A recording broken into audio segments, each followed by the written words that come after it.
Откройте, пожалуйста, Бытие, 18 главу, и будем читать 20 стиха до 33 стихи.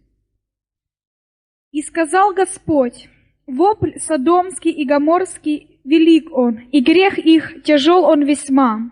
Сойду и посмотрю, точно ли они поступают так, каков вопль на них, восходящий ко мне, или нет, узнаю. И обратились мужи оттуда и пошли в Содом. Авраам же еще стоял пред лицем Господа. И подошел Авраам и сказал: неужели ты погубишь праведного с нечестивым? Может быть, есть в этом городе 50 праведников. Неужели ты погубишь и не пощадишь место сего ради 50 праведников в нем? Не может быть, чтобы ты поступил так, чтобы ты погубил праведного с нечестивым, чтобы тоже было с праведником, что с нечестивым. Не может быть от тебя. Судья всей земли поступит ли неправосудно? Господь сказал: если я найду в городе Содоме 50 праведников, то я ради них пощажу все место это. Авраам сказал в ответ: вот я решился говорить владыке, я прах и пепел. Может быть, до 50 праведников не найдется, не достанет 5. Неужели за недостатком 5 ты истребишь весь город? Он сказал: не истреблю, если найду там 45. Авраам продолжал говорить с ним и сказал: может, найдется там 40. Он сказал: не сделаю того и ради 40. И сказал Авраам: да не прогневается владыка, что я буду говорить. Может, найдется там 30. Он сказал: не сделаю, если найдется там 30. Авраам сказал: вот я решился говорить владыке. Может быть, найдется там 20. Он сказал: не истреблю ради 20. Авраам сказал: да не прогневается владыка, что я скажу еще однажды. Может, найдется там 10. Он сказал: не истреблю ради 10. И пошел Господь, перестав говорить с Авраамом. Авраам же возвратился в свое место. Я проповедую сегодня на теме «Сила твоего ходатайства». Сила твоего ходатайства. Ходатайство – это молитва, которую мы совершаем не за себя, но молитва, которую мы совершаем за кого-то другого. Или за страну, за государство, за друга, вообще за другого человека. Мы видим пример ходатайства в этом местописании, классический пример. Авраам был мужем Божьим, который знал Бога, кого Бог любил.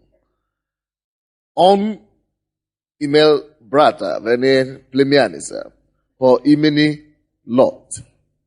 Лот ходил с ним, он был бедным человеком.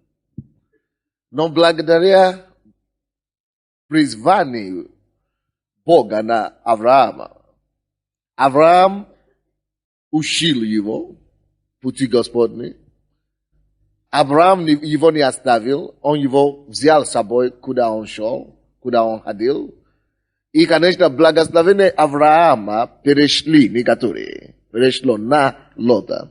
И Лот стал богатым человеком также. И когда Бог благословил уже их обоих так сильно, что место, где они жили, им не хватало пастбища для их овец. То есть их было столько овец, столько скота, что не было где кушать всем. И, конечно, были другие лучшие земли. Авраам был старшим. Это мы можем читать эту историю в 13 главе. Авраам был старше. Он мог бы взять самую лучшую землю и отправить своего племянника куда-то дальше. Но он показал своему племяннику земли эти, самые лучшие, и говорил: вот одно самое лучшее земля, и одно не очень хорошее, еще другое. И Лот, он приложил Лоту выбрать себе землю. Лот, конечно, был искушаемым молодым человеком, богатством. Знаете, как в миру, когда появляется возможность заработать, мы готовы кидать кого угодно, даже те, которые привели нас в это место достоинства, в это место богатства и то есть благословения. Что делал Лот? он выбрал себе все хорошие места и вообще не задумываясь о своем брате, о своем даде, который дал ему вообще эту возможность. И место, которое Лот выбрал, это было возле города, который называется Содом, и Гоморра рядом. И он жил в этом городе Содоме. И дал, а днем, и в течение дня дал своим стадам кушать в пастиже Содома и Гоморры, между этими двух городов. Аминь. Короче, он пошел туда и начал там жить. Вроде бы неплохой вариант, пускай живет. Авраам не обиделся на него. Конечно, он мог бы огорчаться по плоти, потому что как это я тебе дал место, да, и ты еще, понимаешь, кинул меня, и чтобы он остался ни с чем. Но Бог сделал что-то чудо сверхъестественное и дал Аврааму еще лучшее место. Но беда заключалась в том, что Лот, выбирая это лучшее место, смотрел только с точки зрения материального богатства этого города или этих городов. Он не задумывался о том, что эти города намного беднее духовно, нежели материально. Да, материально это были процветающиеся страны, но духовно они нищие, там нету Бога. Так как много из нас делают такой же выбор. Многие из нас, мы выбираем жить в городе или в стране только благодаря их нематериальному процветанию. Забываем вообще о том, какой она духовна. Она может удовлетворить меня духовно или нет. Могу ли я найти себя в этой стране в Боге или нет? Мы забываем об этом. Или же нам предлагают работы, которые, вроде бы все обещают много чего. Но мы даже не задумываясь о том, какое духовное последствие.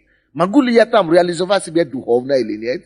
Какое там мое призвание? Могу ли я служить Богу там, на этой работе или нет? Мы даже не задумываемся об этом иногда. Мы просто говорим, столько денег предлагают на этой работе, и кидаемся туда. Идем туда и берем быстро.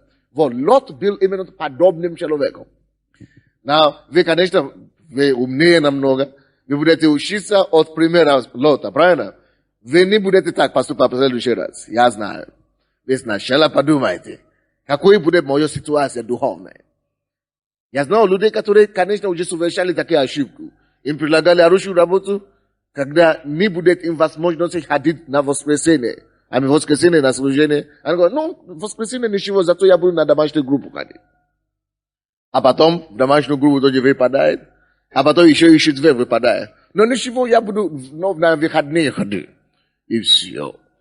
Человек вылетает. Посмотришь на него, человек был горячим вчера, он уже по рюмке уже за компанию пьет. А потом смотришь через 2 месяца, человек сорвался. И работы нет, и Бога уже нет. Это то, что происходит с теми людьми, которые не знают, как расставлять свои приоритеты. Мы должны с вами знать, что наши приоритеты есть Бог. Наша духовная жизнь, наше спасение. Все другие решения, которые мы принимаем, мы судим о них соответственно или согласно нашему приоритету. Согласно того, какое влияние это будет иметь на мою духовную жизнь. Какое влияние это будет иметь на моего призвания. Какое влияние это будет иметь на вечность. Это отберет у меня небо. Или наоборот, поширит мое стремление попасть на небо. Заметьте себе это и напишите. Все мои решения жизненные определяются согласно этому вопросу. Поощрит ли оно, это решение, мое поиска неба, мою духовную жизнь, моей духовной жизни, или наоборот, попрепятствует. И если я вижу, что это наоборот препятствует мою духовную жизнь, то это уже подсказка мне, что туда нельзя идти, туда не надо идти. Аминь. Но, Лот этого всего не знал. И он пошел туда, конечно. Есть пастырь. и чтобы накормить стадо, сколько хочешь. И поехал туда и начал жить богато и расслабленно. Но результаты. Посмотрите на это место Писания, которое мы читали. 18 глава, 20 стиха. И сказал Господь, вопль содомский и гоморский, велик он, вопль, это велик, и грех их тяжел он весьма. Сойду, Бог говорит, сойду и посмотрю, точно ли они поступают так, каков вопль на них, восходящий ко мне или нет, узнаю. Вопль, что за вопль? И крик, какие-то доходили до Бога.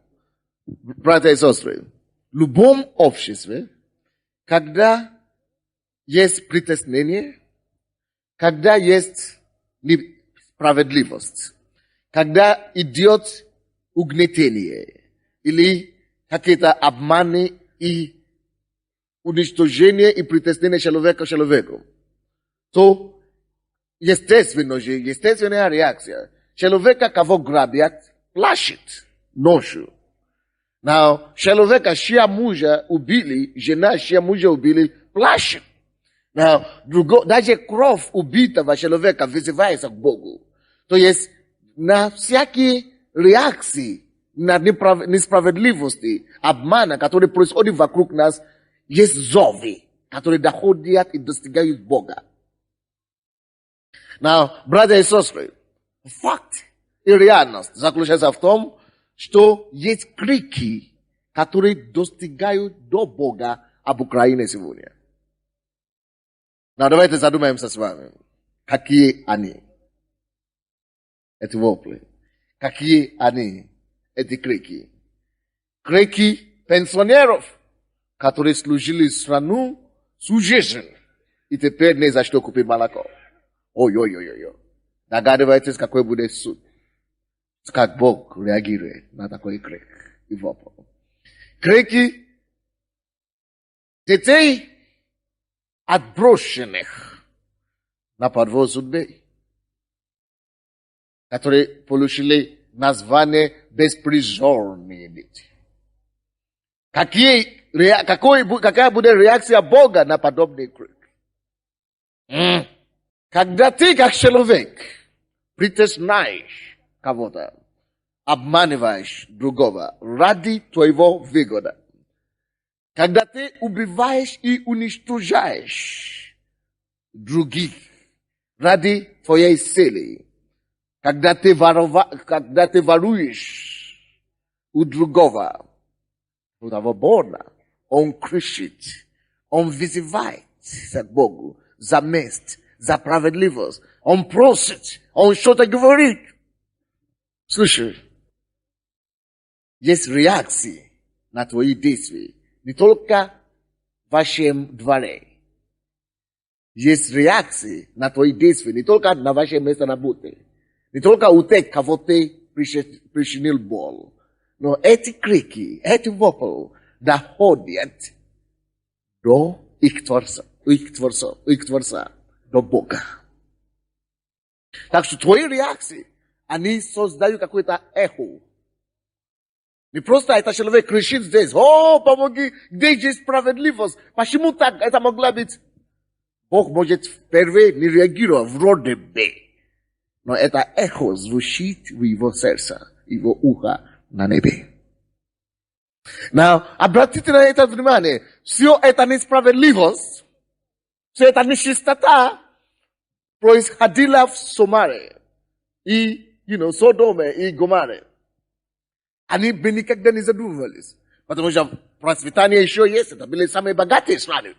Тогда страна еще процветает. Даже что-то получается. Даже Лот, оставляя его, где он был, он поехал туда, чтобы жить, потому что там лучше жить экономически. Поэтому они и делают беззаконие, чтобы процветать. Не задумываясь о том, что эти вопли доходят до Творца. Братья и сестры, Бог реагирует на такие вопли. Бог реагирует на такие вопли. Братья, Бог реагирует на вопли тех людей, кого ты ограбил. Бог реагирует на плачи твоей матери, кого ты бил, кого ты уничтожал, детей и так далее. Бог реагирует на те неправедливости, которые страна совершает. Бог реагирует на всякую неправду и несправедливость. Вот почему мы с вами, никто по своей справедливости не может попасть в ад, в рай. Мы с вами заслужили только ад, если по нашим делам. Я не знаю, сколько воплей уже дошли до Бога в отношении меня. Ой-ой-ой-ой-ой. Одни суды. Если ждать реакцию от Бога, одни суды. Суд. Одни наказания. Но слава Богу за милость у Христа. Без Христа ни у одного из нас нет шанса. Представляете, какие крики идут к Богу тех жен, кого ты собрал мужей, которые ты собрал. Представляете, какие крики идут к Богу тех детей, отца, которого ты собрала из их дома. Ой-ой-ой-ой-ой. Ой-ой. Слава Богу, что мы с вами пришли к Богу вовремя. Так что мы за себя теперь не переживаем. Но, братья и сестры, мы живем в стране, где творятся эти беззакония от и до. Каждый день круглосуточно. Масика тамороду. Мы живем в этой стране. Какая же наша реакция должна быть? Мы можем многого учиться из реакции Авраама на эти ситуации. Now, Авраам знал одного человека в Гоморе, и в этом Содоме и Гоморе. Он знал своего брата там. Он сам жил праведную жизнь, он сделал праведный выбор. И Бог общался с ним постоянно. Now, он был верующим, и Лот был верующим. Но Лот жил среди нечестивых. Он сделал неправильный выбор, основан на материальной ценности, вместо духовной ценности.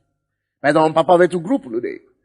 И потому что благодаря тому, что Авраам ходил с Богом, Бог сказал, могу ли я укрыть от Авраама то, что я намеревал делать с Гомором и Содомом.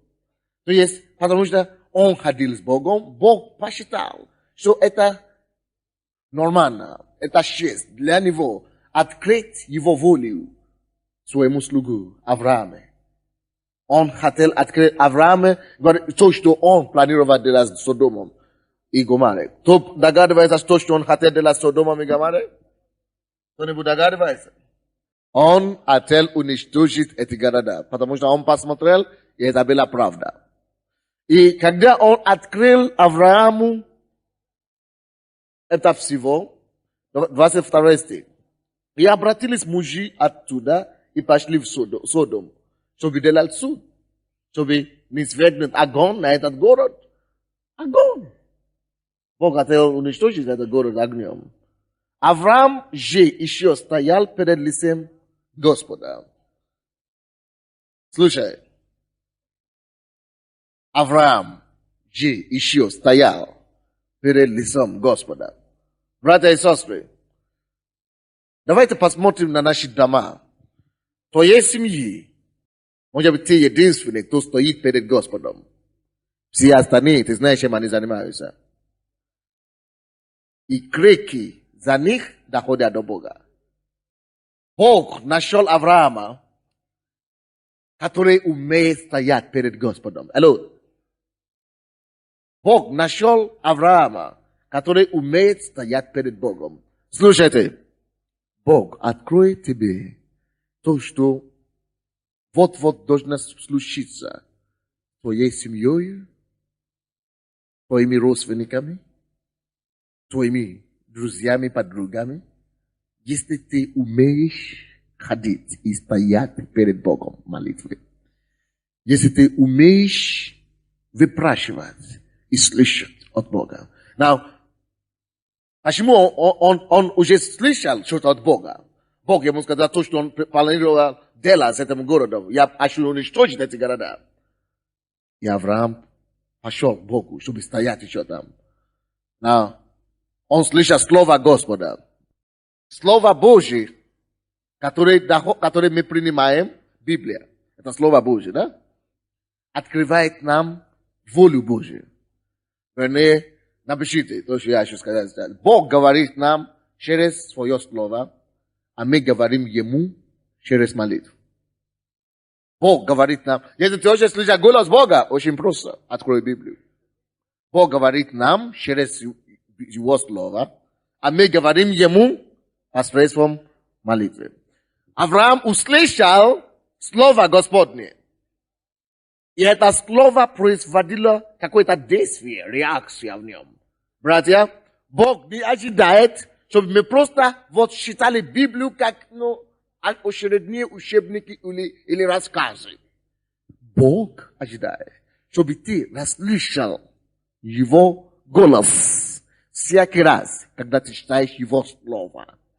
И, следовательно, Он ожидает, чтобы это слово, которое ты читал, это голос, который ты расслышал, произвело какое-то действие в тебе. Он услышал, я хочу уничтожить Содом и Гоморра, и он знал, что делать. Ага, это значит, мне надо что-то делать. Мне надо пойти в Бога молитве, просить за Содом и Гоморру. Мне надо молиться, чтобы Бог помиловал. Братья, когда ты читаешь любое место в Писании, проси у себя, что Бог хочет мне сказать этим. Что Бог хочет, чтобы я делал по этим словам, которые я читаю. Что Бог хочет, чтобы я делал. Когда ты читаешь Слово Божье, Бог всегда хочет, чтобы ты что-то делал. Поэтому задавай себе этот вопрос. И молись соответственно. Это порождает в тебе видение. Это способствует тебе исполнить волю Божью на твою жизнь.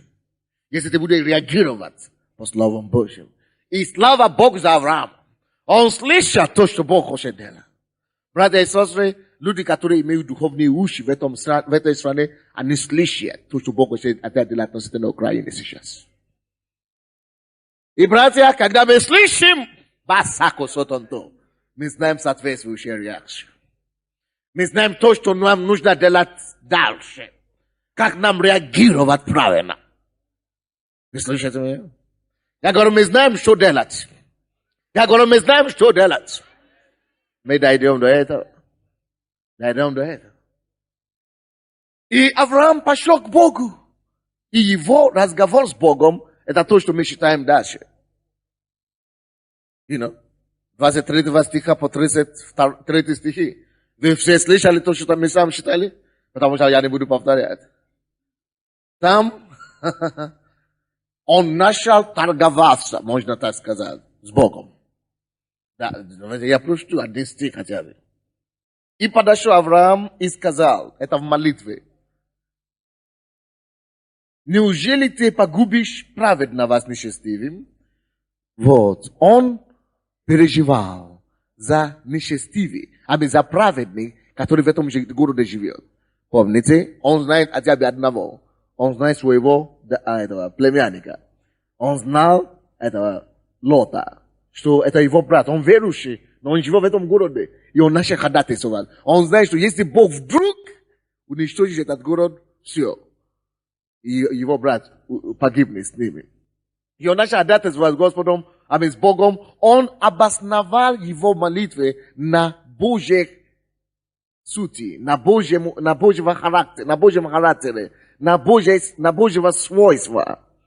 Он знает, что Бог есть справедливый Бог. И по его натуре, Бог справедливый, он никогда не уничтожит праведных неправедными, святых не святыми. Поэтому он говорит, неужели ты погубишь праведного с нечестивым? Может быть, есть в этом городе 50 праведников.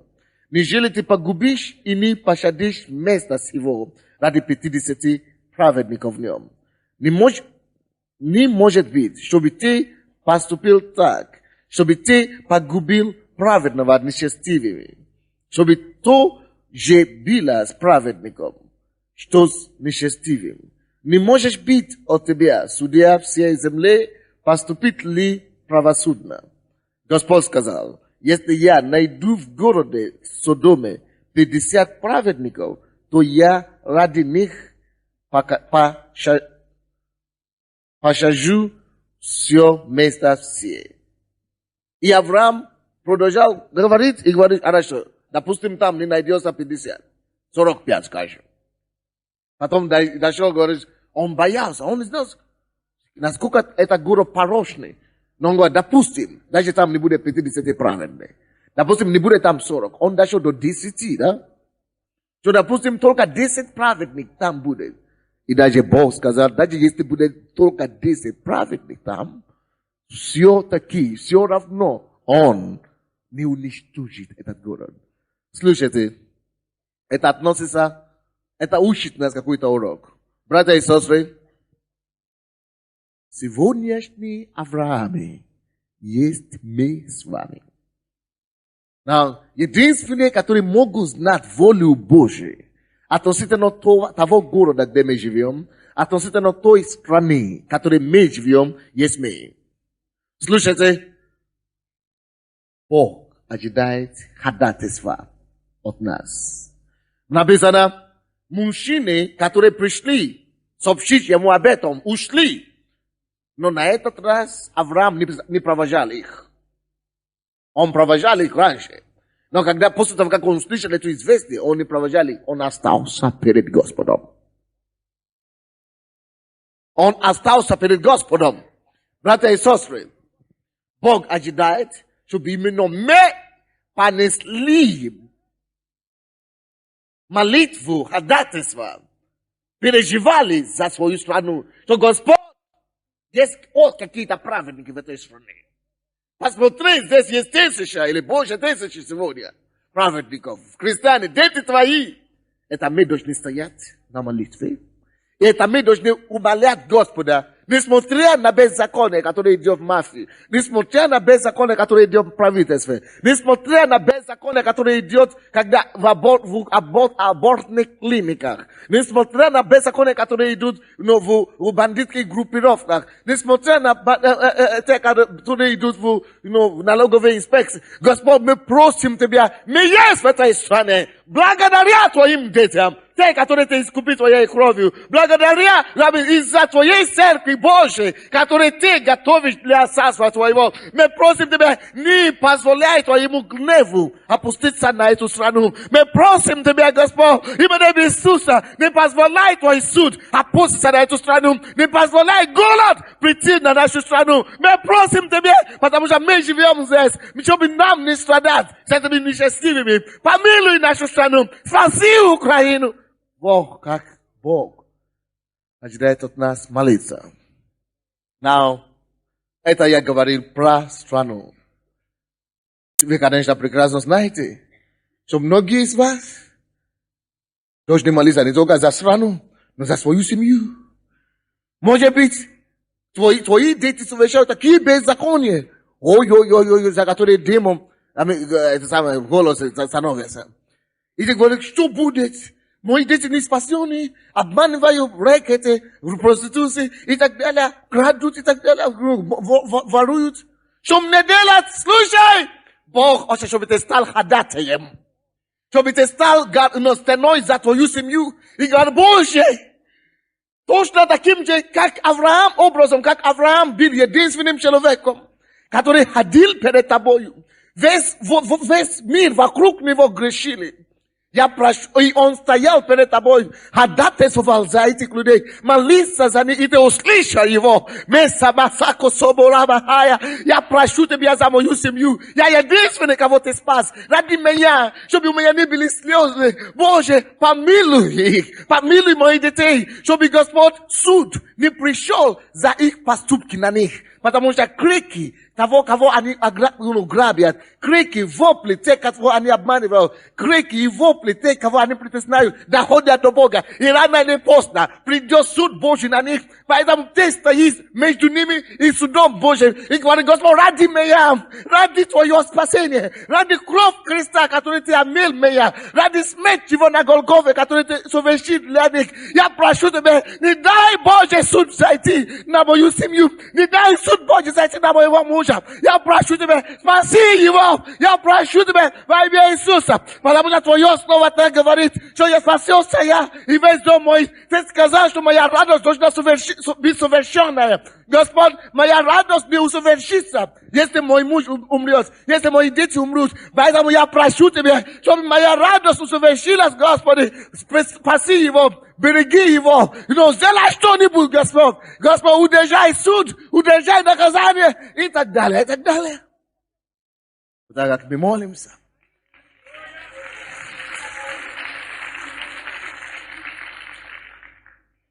Поэтому ты привилегированный человек. Я вам хочу сказать, благодаря нашим молитвам Украина еще стоит. Я не имею в виду только наша церковь, я имею в виду вообще праведник и верующие. Благодаря молитву кого-то страна еще стоит.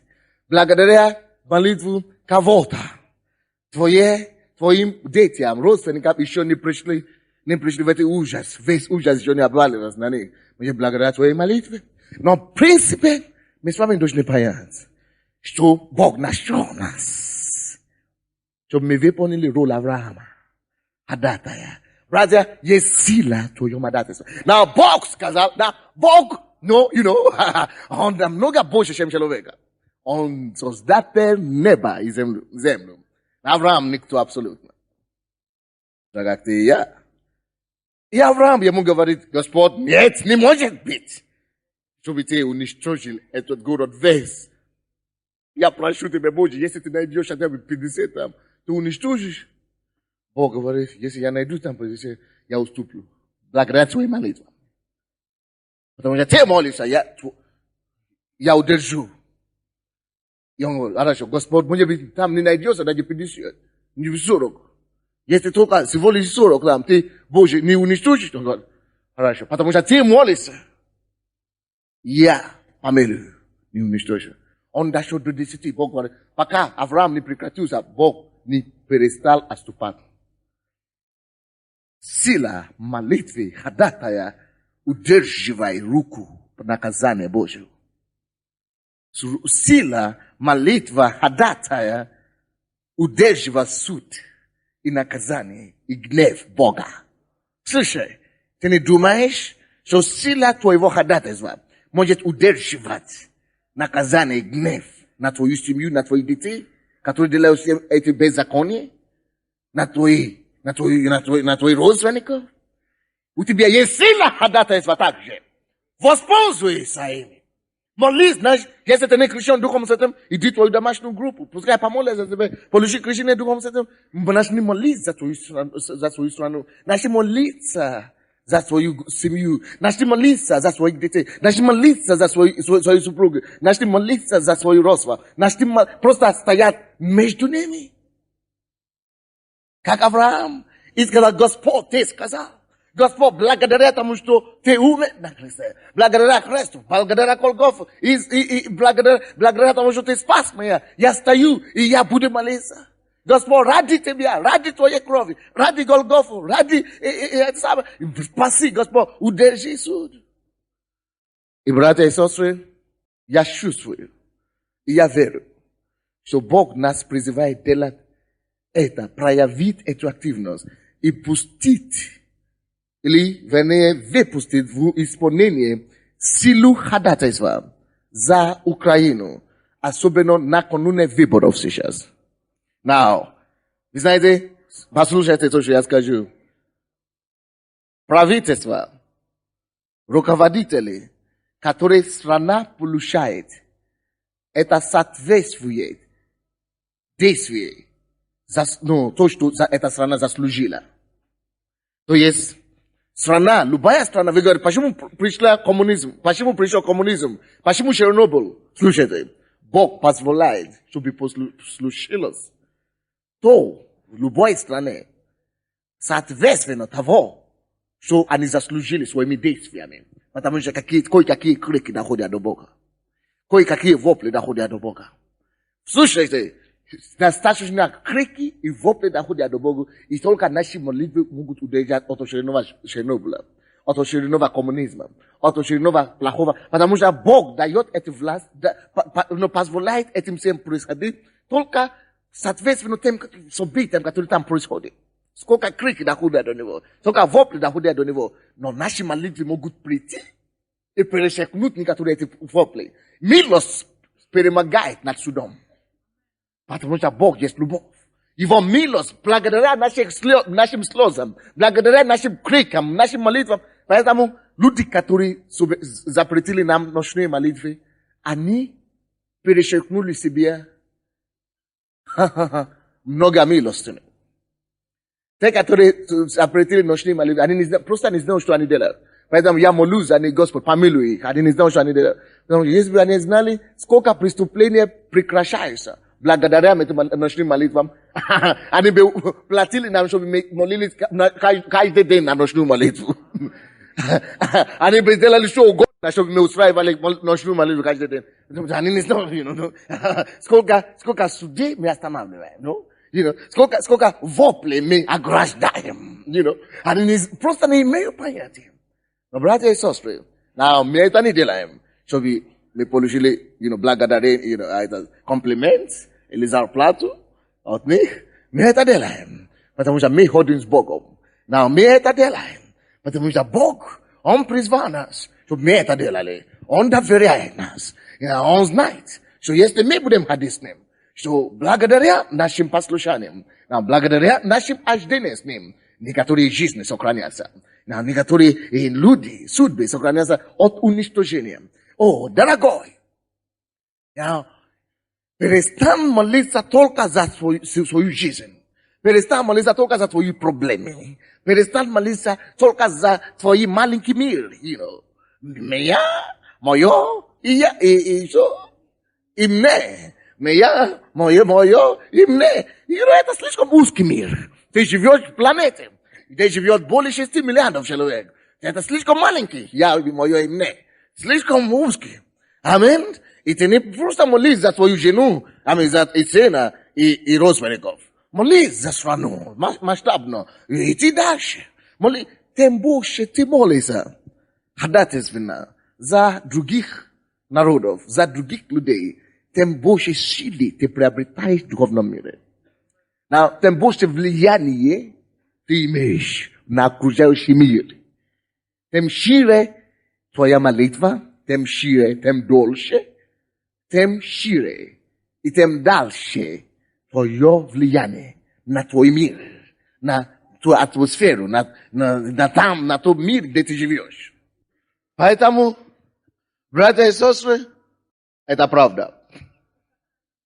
Научите молиться, научите развивать свой молитвенный язык, молитвенную сферу, молитву. Начните даже писать список. Когда я не знал, как молиться таким образом раньше. Потом я делал себе график. Понедельник буду молиться за свою жизнь, за свои проблемы. Вторник буду молиться за свою ближайшую семью и родственников. Среда буду молиться за свой город. В четверг я буду молиться за свой город, за свою церковь, за всех служителей. В четверг я буду молиться за свою страну. Следующий я буду молиться за весь мир. А потом я буду молиться, седьмой день я буду молиться за все церкви, за все служители и так далее. То есть, если можешь графировать, сделать, поставить структуру твоей молитвенной жизни, ты можешь быть очень эффективный. Амин. И, Бог хочет, чтобы мы делали то, что Авраам делал за Украину. Вы не отрицайте, что вопли и крики, которые доходят до Бога, не самые лучшие. Сколько убийств. Я сплю поздно каждый день, потому что каждый день я стараюсь смотреть одну программу по интеру. Там ситуация, да. И я вижу, сколько беды происходит в этой стране. Это немало. И братья и сестры, мы влияем на это все силой молитвы. Братья, мы можем иметь худшие последствия, потому что это сейчас время, когда Бог постанавливает. На эти крики, на эти вопли Он ответит. Когда время приходит, чтобы ставить правительство. Когда время приходит, чтобы ставить власть. Это будет по мере того, то, что эта страна заслужила. Он позволит, если это злые крики, злое правительство придет. Если это злые, вопли, тем злые коммунисты придут, значит, больше. Или, я не знаю, не коммунисты злые, я извиняюсь, ошибся. Но, короче, кто-то злой придет. Кто его знает, может быть, короче, не знаю, кто злой. Да. Извините. Да. Хороший Бог потом по этим всем ситуациям, которые доходят до него, судит и ставит власть. Слушайте. Мы знаем, что мы можем хуже, самое плохое, это то, что мы вообще заслужили. Но силой ходатайственной молитвы, особенно накануне этой власти, до того, как они были поставлены. Мы можем стоять на колени, мы можем выпускать свои слезы и стоять горой за нашей стеной, за нашей страной. И говорить: Господь, мы просим Тебя, помилуй. Дай так, чтобы мы не поручили по нашим заслугам. Дай так, Господь, чтобы мы поручили по Твоей милости. По обильной Твоей милости, по обильной Твоей любви. Мы просим Тебя, Боже, не дай нам то, что мы заслужили. Не дай нам те правительства, которые соответственно нашим злым делам. Мы просим Тебя, Боже, помилуй нас. Дай, сделай что-нибудь, чтобы лучшие правительства пришли. Чтобы лучшие люди были избраны. Чтобы, Господь, христиане пришли. Чтобы, Господь, исправедники пришли. Чтобы, Господь, святые пришли. Мы просим Тебя, Господь, сделай сверхъестественно, чтобы избиратели поняли, за кого им голосовать. Естественно, повлияй, Господь, на этих людей, чтобы они голосовали правильно. Господь, повлияй на результат выборов, чтобы были именно правильные правительства, которые будут служить народу, парламент, которые будут принимать Божьи законы. Мы просим Тебя, когда мы будем молиться, вот так, Бог, Он уступает. Тем больше нашей молитвы, тем больше Он уступает. Знаете, сначала Он начал молиться сильно, это Авраам, Бог уступал до 50 праведников. А потом Он начал молиться еще сильнее, уступал до 45. Он начал еще молиться сильнее, уступал до 40. Он молится еще сильнее, тем сильнее мы молимся, ходатайствуем, тем больше Господь уступает, помилует, убирает последствия вопли, убирает последствия крика, и мы получаем милость. Поэтому, учитывая это всего, все христиане этого города, Киева и Украины, решили начинать поститься и молиться. Воскресенье, 22 числа, за Украину, за выборы, которые будут, за то, чтобы праведники возвещали, чтобы они преодолели, чтобы праведники пришли во власть, потому что только праведность возвещает страну. И грех — это бесчестие любому народу. Так что Бог должен позволить нам иметь правительство, где праведник будет сидеть и царить. Поэтому они объявляют пост. Не только наша церковь, все церкви, даже в Австралии, церкви украинские, как мы говорим, диаспора молится, в США, все украинские христиане, диаспора, они постят, в Канаде постят, в Европе, все они постят, будут молиться в воскресенье 22 число. Поэтому передайте вашим людям, позвоните друзьям, говорите, 22 мы не кушаем, мы только молимся, мы служим Господу до субботы. До 28 число все постятся и молятся. Как ты можешь? Если ты можешь на одной воде, пожалуйста, добро пожаловать. Если ты можешь на одной фрукте, добро пожаловать. Но молись за страну твою в это время. Молись за свою семью тоже. Молись за милость. Молись за Божье сверхъестественное вмешательство. И, братья, я верю, что Бог позволит нам иметь лучшее правительство. Есть христиане, которые баллотируются на Верховный Совет. И на местные советы, Киевради, христиане по всей Украине, из разных церквей. И они есть люди, которые знают Бога, которые крещены Духом Святым, которые спасены, и которые уже очищены своей кровью Иисуса от своих грехов, которые сейчас они хотят благодарить Господа и просто служить Ему. Если ты не знаешь, за кого тебе голосовать, выясни у кого-то. Выясни у твоего координатора. Если ты не знаешь, какие христиане или люди правильные, которые баллотируются в твоем районе, подойди к твоему координатору, и может быть он знает, может быть она знает. Я не имею права голосовать. Я не имею права даже способствовать каким-то образом. Но вы, украинцы, вы можете советоваться друг другом. За кого мне голосовать? Кто баллотируется из хороших людей в этом округе? Кто здесь порядочник, кто баллотируется из другого округа? И я видел даже случайно у кого-то из нашей церкви и у координаторов, я слышал, что есть, они выучились, они исследовали, кто более порядочно в каждом районе. Баллотируется в каждом округе. Чтобы вы сориентировались как-то. Не просто какой-то партия или что-то какая-то партия. Просто людей. Находить людей, которые порядочны, которые богобоязаны, которые верны Богу и народу своему. И тогда вы можете за таких людей просто голосовать. И так Бог поможет. И вы знаете, что одна церковь делает? Христианская надежда. И они, потому что там пастор украинец, они имеют право. Они выписали все эти округи и раздавали всем своим членам церкви. И сказали, что если ты знаешь кого-то в этом районе, допустим, в Данисе или где-то, кто живет там, посмотри там, позвони всем вашим знакомым по этим округам, по этим улицам, по этим районам, и скажите им, за кого вы рекомендуете им там голосовать. Конечно, каждый принимает свое решение потом, каждый принимает, но, праведность возвещает страну. Только правильно возвещает страну, и мне глупые уже. Некоторые говорят, я вообще не пойду голосовать. Хорошо. Каким образом? Зачем тогда ты молишься-то? Эта пассивность никому не нужна. Вы граждане этой страны. Вы граждане этой страны. Вы граждане этой страны. Судьба этой страны зависит от вас, ваше решение, ваше право.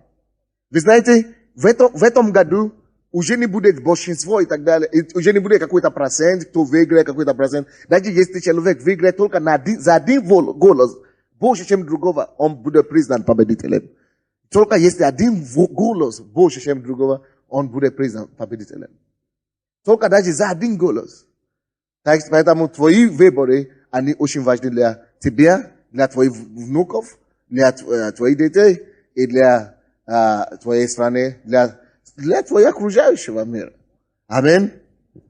Братья и сестры, Авраам, он знал его ответственность перед Богом, перед собой, перед страной Содома и Гоморры, которые для него чужды даже, и перед его братом, родственником. Он выполнил свой долг. Выполнишь ли твой долг сегодня? Перед своей страной, перед своей семьей, перед собой, своей совестью и перед твоим Богом. Давайте станем, будем молиться. Готов ли ты ходатайствовать? Принимаешь ли ты решение действительно молиться, ходатайствовать и упрашивать, умолять Богу за Украину? Чтобы эти вопли, которые приходят, они не принесли суд на нашу страну. Чтобы эти крики людей, которые обманывали, чтобы они не принесли суд, ужасный суд на нашу страну. Давайте закроем наши глаза, будем возвещать наши голоса Господу. Господь, помилуй Украину. Помилуй нас. Господь, помилуй нас. Мы просим Тебя. Помилуй нас, Боже. Помилуй нашу страну, Боже. Господи, помилуй нашу страну. Молись, Господи, попроси милость. Милость вместо суда. Милость вместо суда. Давайте попросим молитву. Давайте молимся горячо за нашу страну. Будем молиться горячо за нашу страну. Горячо за нашу страну. Молись. Нисколько человек, проходите сюда, мы будем молиться. Если у вас побуждение, пройдите сюда, мы будем молиться за Украину. So, помилуй нас, молитву ходатайства. Есть сила в твоем ходатайстве. Есть сила в твоем ходатайстве. О, Отче Небесний, во ім'я Ісуса Христа, Господь, ми стоїмо перед Твоїм лицем і ми просимо Тебе, Боже. Ми змиряємося перед Тобою, Боже. Ми Твої діти, Господь. Ми просимо Тебе, щоб Ти підняв цю землю, Боже. Щоб Ти явив милість, Боже, бо Твоя милість краще, ніж життя. Боже, ми просимо Тебе, Господь, помилуй, Господь. Прости прегрішення, Господь. Прости, Господь, беззаконня. Прости, Господь, беззаконня народу Твого, Господь. Ми просимо Тебе, щоб Ти підняв, Господь, мужів віри, щоб Ти підняв Твоїх синів і дочок, Господь. Бо для цього часу Ти привів нас у Твій спадок. Боже, ми просимо Тебе. Ми просимо, ми вивільнюємо, Господи, благословіння Твоє на цю націю. Боже, Дух Святий, животвори, Господь, всяку мертвість. Боже, торкайся Твоїх дітей, Господь. Побуди молитву, Господь. Возбуждай цей дух ходатайства, Господь, на Твоїх дітях. Ми просимо Тебе, Боже, ми просимо Тебе за Україну, ми просимо Тебе за села і міста, Господь, щоб в кожному селі і в кожному місті, Господь, Ти підняв Твоїх дітей, Господь, які будуть схилятися. Боже, ми просимо, пройди Духом Твоїм Святим, торкнись всякої плоті, Господь, бо Ти Бог плоті, Господь, і все можливо Тобі. Отче, ми просимо, ми також просимо Тебе, Господь, за тих, кого Ти підняв, Господь, для цього часу, щоб, Господь, покласти вінець слави на них, Господь. Ти сказав, що Твої діти, вони являть славу Твою, Господь, що славу, яку Ти мав, Господь, для свого Сина, Ти даруєш дітям Твоїм, Отче, що Ти піднімеш, і що всяке коліно, воно преклониться перед Тобою, і всякий язик буде сповідувати, що Ти Господь. О, ми призиваємо, Господь, Твоє Слово, ми призиваємо Твою могутність, Боже, щоб Ти, Господь, торкнувся, Господь, і Ти, Господь, став переді цих дітей, відкрив їм всі двері, Боже, бо якщо Ти відкриєш, ніхто не закриєш. Боже, ми просто призиваємо з півдня і з півночі, Господь, з заходу і сходу, Господь. О, Дух Твого пробудження сюди, Господь. Дух Твій, Господь, Дух істини, Дух правди, Господь, на Твоїх дітях. Боже, ми просимо Тебе, Боже, щоб всяке притіснення, щоб всяка шкода, яку вони хочуть заподіяти, була, Господь, Тобою відкинута во ім'я Ісуса. Щоб Ти своїм Духом Святим поставив ограду, Господь, на цих дітей. Щоб кров Твоя свята була захистом на них, Господь. Щоб Ти відкрив всякі двері, Господь. Щоб Ти відкрив всякі замки, Господь. Всякі засуви. Боже, і просто ми просимо Тебе, забери всяке притиснення во ім'я Ісуса. О, Бог мій, я вірю, що Ти є Бог нашого життя, що Ти є Бог цієї нації. Боже, підніми церкви, Господь. Підніми, Боже, підніми Україну з руїн, Боже. Ми дякуємо Тобі, тому що ми віримо Тобі, Боже, во ім'я Ісуса. Есть у вас побуждение помолиться за Украину, попросить покаяние, попросить прощения, покаяться за наши грехи наших соседей, наших детей, наших мужей, наших жен, за грехов наших родственников. У вас побуждение молиться за прощение, потому что Господь помиловал нас и поднимал своих святых, чтобы они достигли власти в этом году, чтобы именно праведник Бог привел к власти. Вы хотите действительно ходатайство? Давайте будем молиться от всего сердца, всем сердцем, от души. Будем просто взывать, будем просто как матери этой страны, как дети этой земли, как отцы этого государства. Будем просто молиться. Давайте мы помолимся, покаемся перед Богом за все наши грехи, которые мы сделали, которые наши предки сделали. Мы будем каяться перед Богом. Господь, мы благодарим Тебя, и мы славим святое имя Твое за Твою великую милость и за Твою благодать, которую Ты являешь ко всем нам. И мы сегодня, как народ украинский, мы как украинцы, мы сегодня каемся перед Тобою, Господь. Мы каемся перед Тобою за наши грехи.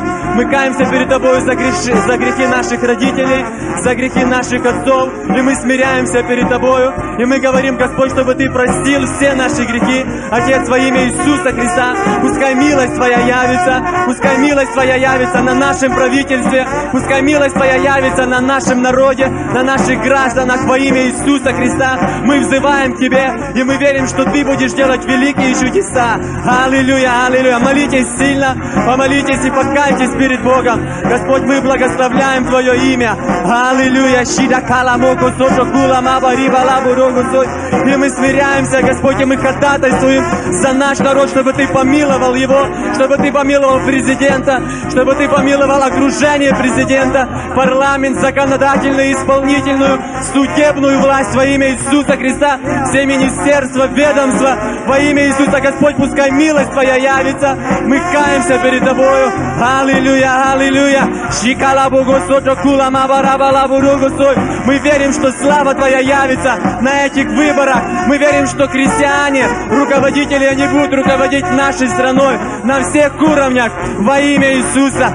Аллилуйя, аллилуйя. Ширакала Мабарабала Бурugусой. Аллилуйя, Господь, мы благодарим Тебя, что на самом деле Ты явишь славу Твою в эти дни. Ты явишь великое пробуждение в эти дни. И мы будем нашими глазами видеть, как великие и малые, они приходят и каются, и смиряются перед Тобою.